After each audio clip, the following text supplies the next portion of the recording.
ایک بزرگ نے دعا مانگی، اے اللہ، اس وقت جو آدمی سب سے زیادہ گنہگار ہے، میں اس بندے کو دیکھنا چاہتا ہوں۔ اللہ رب العزت نے الہام فرمایا کہ فلاں جگہ پر ایسا آدمی رہتا ہے۔ وہاں پہنچے تو دیکھا کہ ایک نوجوان اپنی نوجوانی کے کاموں میں مست بیٹھا ہے۔ نہ سورج نکلنے کی پرواہ ہے، نہ ڈوبنے کی فکر۔ ایک لمحہ بھی اللہ تعالیٰ کی طرف متوجہ نہیں ہوتا، گناہوں پر گناہ کر رہا ہے۔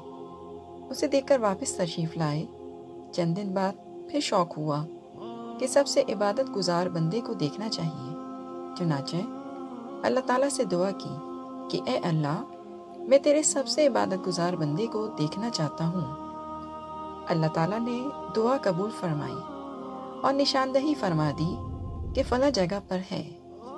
وہاں گئے تو دیکھتے ہیں کہ عین وہی آدمی وہاں بیٹھا ہے۔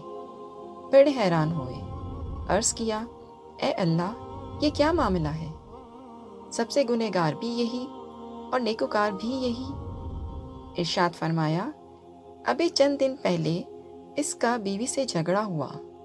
بیوی نے اسے گناہوں کے طعنے دیے، لعنت ملامت کی، تو اس نے جواب میں کہا کہ مانتا ہوں میرے گناہ بہت زیادہ ہیں، میں شرمندہ ہوں، مگر یاد رکھنا میرے پروردگار کی رحمت اس سے زیادہ ہے۔